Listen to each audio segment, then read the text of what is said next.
Hello, good morning, good afternoon, good evening, wherever you're listening to. I am Ryan, And I'm Katie. and you are listening to The List, where we're continuing our top 100 film countdown of all time to tell you whether or not it's worth watching, really, whether it's a bucket list or, like Katie says, a check it list. And today we are going to review the 1939 version of Stagecoach, directed by John Ford and starring John Wayne. My papa was born in like the 1930s. This is a really old movie. It is an old movie, black and white, your favorite, and starring John Wayne, who a long time ago you'd never even heard of John Wayne, No, I correct? hadn't. Right. Your dad told me about John We Wayne. roasted you Yeah. pretty hard for Yeah. Like about 15 years. forgive me for being young and beautiful and young and youthful Hmm. and also young. Hmm. And I think, is this your first John Wayne film actually Yeah. watching? Yeah, he Yeah. looks so young. All like the pictures I've seen of John Wayne are super he's very old in them. He came on screen and I was like, "Oh, that's a very handsome young man." And in all the like posters for movies, he's much more rugged and much older. Yeah, this is one of his earlier films. I was reading that before this, he was in an A-list movie. He was a lot younger, and the movie did not do well. He had a minor part, but the movie did not go well, and so basically they didn't cast him for any more movies except for some little B-list movies, which were basically like television nowadays. Yeah. And that this film, Stagecoach, was really the movie that launched his film career. Like he went from being, a B film actor to probably the most famous actor of all time. Didn't you say he was more famous than like we would consider Brad Pitt or Tom Abs- Cruise? Like Absolutely. everybody knew about John Wayne. Absolutely. Like he was putting out like 12 films a year at one point. And so Can I say something ev- super corny? go ahead, go ahead. This is just so much proof to me. I think in the beginning of life, people want you to decide what you're going to be and they want you to like launch into it and be good at it and be established by the time you're 30 or whatever. And you think you get to that point in life and you think, oh, it's over. I can't do anything new. I'm already here. But then you look at John Wayne, who struggled and didn't do well, but kept going and kept persevering and then was a literal like the biggest star of all time. And I love these kind of stories. I love the stories of the opposite of overnight success, like years overnight success. I really Yeah. like that. It's very inspiring to me. Keep going, and you never know what's right around the corner. And it doesn't have to be an immediate success, but I've had a little bit too much caffeine this morning, so I'm getting a little preachy about it, but I No, love it. It's very but I think inspiring. I think that's one of the things that you don't really hear a lot about in these, um, you know, success stories is that there's actually a lot of hard work and Yeah. persistence that goes behind it. And he was the same. I watched like a little documentary on him afterwards just because I was like, Yeah. John Wayne's the man. He is the best man. And I've one always thing I known that. didn't know was that John Wayne was not his real name. Oh yeah, what did you say? Oh yeah. Okay, go His ahead and real say it. name was Marion Morrison. The I just most don't feel like he would have had as much unmasculine name. success. Yeah. No. And I guess he didn't even get any input into whether or not, on what his name would be. Just one day they were like, And "Hey, you're John Wayne now," and he was yeah, like, they "Okay." just had a conversation between the studio people, and they were like, well, let's name him after this war hero. His last name's Wayne, and I can't remember what the first name was, but then they were like, no, that doesn't sound right. John Wayne. That's what we're gonna name him. And And look where it got him. he was John Wayne after that, even though his name was Marion. When I know a lot of people who I knew before they were published, we were like writing partners or however, we met years ago, and they've gone on to debut and be extremely successful. And it's so funny to me that people are always like, oh, they came out of nowhere and now they're a New York Times bestselling author. But I got to see the background of like failed novels and books that they wrote and had to hide away that will never get published, and all the years that it took to get to where they are. And it seems like an overnight success. And there's actually so much hard work behind it. And I feel like that's a very John Wayne kind of story. Keep going and keep working at what you love. So Yeah, they said everyone that they interviewed was like, John Wayne was a student of John Wayne. Like he would go back and watch his films, and even just little tiny stuff like he thought in his earlier films that like the way he walked was just like weird and clunky, and so he decided to change the way that he walked, and everybody just raved on how graceful he was and his presence on the stage. And it was because he would go back and study the film and tweak the little things until he got it just the way that he liked it. it's And such a and cringe thing to do too. Nobody likes to hear their voice. yeah, Nobody likes to see themselves on film. Nobody likes to read what they wrote a year ago. It's very cringe. So that he managed to do that, and instead of shying away from it, improved on what he saw was wrong, shows that he's a master of his craft. So he's the Duke. He's the he's the Duke dude. and the dude. But Stagecoach is basically a movie about, I think it's 7 different characters. There's a gambler, there's a soldier's wife, there's a prostitute, there's a drunken doctor, there's a bank manager who's stolen all the deposits, and then And there is uh, Ringo Kid played by John Wayne. the liquor salesman too, Oh yeah, and then there's a liquor Mr. salesman. Peacock, Yeah, Mr. Hancock. Peacock Hancock. They keep Everybody gets messing his his name name up wrong. all throughout the film, even to the very end. It's a Yeah. running gag. But they're all shoved into this small stagecoach together, and you can kind of see how those all those different characters, their stories kind of overlap and mingle together. Especially the liquor salesman and the drunken doctor. Yeah. There's some pretty good comedic episodes, I guess, throughout the show with that. But they're trying to travel to this somewhat distant town, but it's a very treacherous, dangerous journey because there are a band of warring Indians in that area. Geronimo, who's supposedly this really um, prolific Killer. Indian Yeah. warrior, and uh, all the people around are terrified of him. Yeah. And so we get to see some of that. And what was your, tell me your initial, I guess, general sense of the movie? What was your general thoughts on it?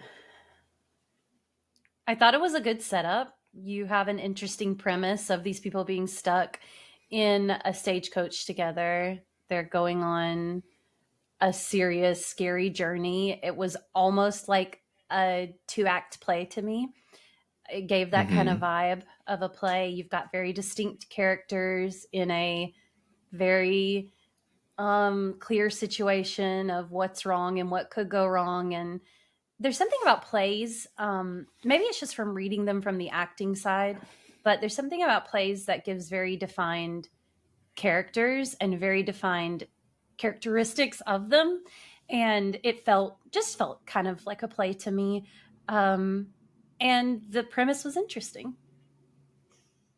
Yeah, I thought it was interesting, and I thought that the mix of very distinct and different characters played well. I could see how even a more modern day version where they dive even deeper into some of the character stuff would be really good. But having said that, I thought this, for being a 1939 film, was actually really good. Yeah, it I was liked great. it. Yeah. You get the sense of, there's journey, there's some character stuff going on. There are plots and subplots as well that you're interested in, and so I thought they did a really good job of melding that all together, especially in a film this old, when film was relatively new. Story wise, I thought that the characters, it eventually became clear who they were and why it was interesting for them to all be in a stagecoach together. But I also feel like they didn't hit you over the head with a hammer and say, this is a prostitute, this man is a thief. It took you a minute to get there. The woman's being run out of town, but what for? Then little hints, oh, this proper woman won't sit right by her. Okay, I Mm-hmm. see what's going on.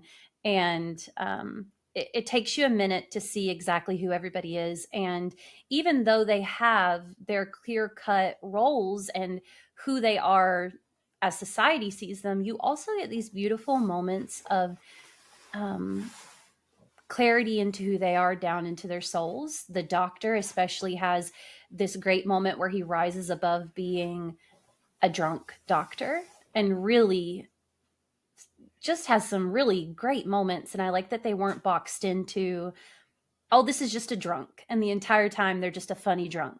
They all had depth. So I think that is, writing wise, shows that it's a great story. Nobody's one dimensional. It has such an interesting premise of them being stuck in a stagecoach together. Why are all of these people willing to go into a war zone? What are they getting away from? Like, why are they so okay with staying on the stagecoach? Because they give them warning. Hey, we're going somewhere really dangerous. You can get out right now, but nobody does. And you slowly start to see why these people can't stay put, even though it's dangerous. So, Yeah, and they did a really good job of unfolding that, like you said, yeah. step by step, which kept you interested. I feel like the entire film, basically. Yeah. So I think, as far as the story goes and the way that it was presented, 8.3 for me. I think I'd give it an 8.5. Yeah, It was good. it was good. I liked it a lot. I thought it was well done. They took their time to build characters, and we haven't seen that in films this old that often, and especially the depth of character that they had. And the And so, dimension. Yeah. exactly, They're not just that one thing. And I like that. exactly. What about acting? Great.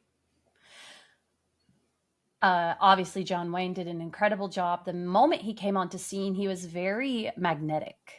He's a His magnetic presence guy. is Yeah. just like, you're just drawn, You sit your up eyes drawn straight to when him. he walks in. You're like, Part of it was the way that they presented that, and yeah, I'm jumping into cinematography, like that opening scene where he where he pops up comes on the in. road, where it's like there's not a more heroic shot, No. I don't know, in very many films, of when the hero Yeah. um pops onto the stage, but at the same time he's kind of not a hero, Yeah. I don't know if he's an because anti hero either, though, because everything he's doing is heroic, even if it's against the law. That doesn't mean yeah, that he's not doing what's right. yeah, he's a wanted man. Yeah. um And hero is kind of a weird word. I don't know if but I'd say he was a hero, but he was a good man doing what he thought was right, following his yeah, moral compass. I guess so. You don't think? No, tell me what you think. No, I agree. I Okay. understand what you're trying to say. Yeah, no, I definitely think that hero is not quite the right word. I mean, more, I guess, protagonist. But even though he was portrayed as this gunslinging outlaw, he was the nicest person out of all Yeah. of them. Like, Yeah. was very polite to everybody. Was really the one protecting the stagecoach Yeah. from the attackers, but then he also had his own agenda. So, it, in a lot of ways, his character, as well as some of the other ones, are very, what you see on the surface is not who they truly are. I And you liked get that how, sense as the movie sorry, unfolds. I liked how I couldn't tell when they were all sitting at the dinner table and he's sitting by the prostitute. Hmm. And everybody moves to the other end of the table and he goes, "Wow, I must smell," or something, or whatever. He blames himself. And I Yeah. was like, is he blaming himself to make her feel better, or does he just not realize? But either way, I Either thought it was way, so sweet. And yeah. yeah, he was really open, didn't not judgmental to anyone, um, a kind guy. And you don't think of a gunslinging Avenger as a kind. That's not usually the word you think of. Hmm. But yet again, it calls back to them making sure every single character was more than what they seemed at first. Yeah, the acting way up there for me. Yeah. Probably a 9. I'm going to give it a 9.5. I thought everybody did a marvelous job. And I'm going to talk about the doctor again. The way he could Oh, switch from he was drunk really good. fool to perceptive, Competent. and fiercely loyal to the people he had met on that stagecoach, and ready to stand up towards anyone who wanted to hurt them. It was amazing to me to see such a switch up. And acting like a drunk fool anyway is a hard thing to do. It's hard to be funny, and it's hard to be silly and to pull it off well and not to be like ham-fisted. He did that Hmm. very well, and he did the serious parts very well. The women acted so well that it just seemed like they were who they were portraying. It was really great acting. Yeah, I enjoyed it a lot. Cinematography. Incredible for the Yeah. final scenes, because I think that may be why this movie is on the list. There is a fight scene at the end, and it's filmed as the stagecoach is just absolutely flying through an area, and I can't comprehend how they did that. It was just really well done. Almost Mad Max, but 1930s. Well, like 1800s, because that's when the Yeah. film was set, right? No, Yeah, yeah. I agree. I think the end scene where they have this kind of face off with the Indians. There's a lot of crazy stunts. Like I was gonna look up to see If he did his own how stunts. many injuries Oh there yeah. were in this film, because I mean there's people like falling in between like the stagecoach, in between like 6 horses, and going under the stagecoach, and it's not a dummy, it's a real person. Yeah. People, jumping from horse to horse, horses flipping around, um, doing somersaults, like all sorts of crazy stuff. And so that So was a big wow factor as well. But even before that, I thought there was some really clever and unique cinematography elements scattered throughout the film, as far as that scene where where John Wayne hits the stage. Um, they had some interesting angles, like shooting from underneath the stagecoach, where they're yeah. like going over an overpass or through the water or forging the river. Same thing on top as well. So they had some interesting angles, different scenes that they had set up, and then yes, they had to have choreographed that end scene, all because I don't think you're going to get that in more than one shot. It looks like It's it was a too one dangerous shot. and crazy. The Yeah, end was a one long shot, is what I just yeah. read. And it was a film, it was a stunt double named Canut, I don't know how to say it, who did that for John Wayne. And Hmm. it looks like they were like, you're going to have to fall off, fold your arms, slide under those horses. Dude, And that was such a dangerous stunt. I yeah. was shocked that they did that then, and because I don't see anybody really doing that No, I've done a nowadays. lot of research into horses on set because, I wrote a book about a horse wrangler Hmm. on the set of a movie, and the amount of safety measures for Oh. the horses alone is intense now. And Hmm. you would not be able to do some of the things that you did. Those horses I'm curious how they were flipping. treated. Yeah. Yeah. And I don't know that that would fly today with all the safety measures, but it was an incredible, and it ended in an incredible film. Like they got some great shots. Yeah, so I think that really plays into cinematography, but it also kind of plays into the wow factor for me. So cinematography wise, I think this is pretty up there, especially for this film being as old as it is. I'm gonna say I'm gonna give it another 8.3. Yeah, I'm gonna go 8.5. I've been a little higher than you this whole time, which makes me wonder what's gonna happen further down in the podcast. Anyway, um, yeah, it was great cinematography, and I agree that the shots at the end, especially, it adds to the wow factor. I would say wow factor is probably, I'm going to give it another 8.5. The whole movie, the way it was shot, that it was shot in one take at the end like that the acting was so great. And the Just scenery, the the scenery, scenery. I was going to say absolutely the stunning. set, but I was trying to find the right word. No, The it's not a scenery. set. Yeah, Yeah, they were shot obviously. on location. Yeah. Um, but I thought it was great, and I thought it was an emotionally gripping Mm-hmm. story. It's a great movie. Yeah, there's a little bit for everybody, I think. There's some romance. There's, Yeah. if you like westerns, definitely, this is iconic western. There's some good character acting. There's some comedy. There's some good action scenes. Having Really, a little said bit for that, everything. I don't know if I feel like it's a bucket list movie. I Really? think it's a great movie. I think it would not be a waste of time to watch it. Do I genuinely think it's a movie you should watch before you die? I don't think so. Wow. Okay. Yeah.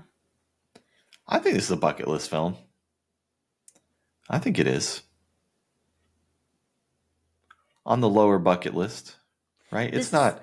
It's not a film that you're going to get a lot of deep meaning and emotional. I don't know if you're going in for a very strong emotional film. This is probably not that film, but it's fun. It's a good yeah. story, all around solid film. See, I agree with that. I think it's a solid movie, and I think every aspect of it is done really well. I think people would enjoy watching it. I just don't know that. Before you die type of movie. Yeah. Yeah, I just don't know that it's one of those movies I watch and I leave it and go, I am changed for having watched that movie, or I'm so glad I saw this. I can't believe I lived my life not watching this. It just kind of ended, and I was like, Hmm. oh, that was such a good movie. And I, not, anyway, yeah, anyways. I think you're right. I think you're right. It's a great film, but is it, have to watch before you die? It's very close, but Yeah, it's not, like you said, it's not a life changing movie, but it's a really, really good movie. I do think Like, it belongs on the top 100 I, list. I loved it. Yeah, it was a good movie. It absolutely deserves to be on the Me too. top I think so 100 too. list and probably higher up than it actually is. But we'll see as we watch more. I'm happy with where it is, I think. So let's go ahead and rate this. And if you want, I'll go first. Okay. So let me share my screen. So just to remind everybody, at the moment, I have Double Indemnity as my number one. And number 10 at the moment for me is The Maltese Falcon. And so this movie,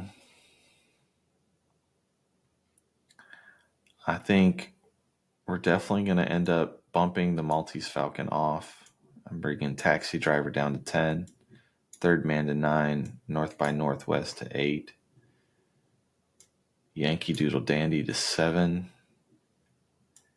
I think I'm going to put this at my number 5 spot, actually. So Stagecoach is going to my number 5, and Maltese Falcon is falling off the list Oh no, not Maltese altogether. Falcon.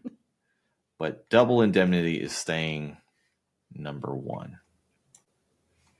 All right, here's mine.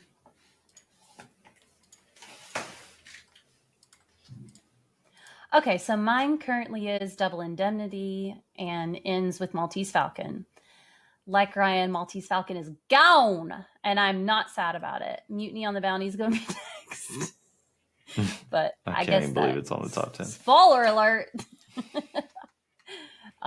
Pulling Down We Yankee hope. Doodle Dandy, Taxi Driver, Great Dictator. I think I'm putting it under Rear Window.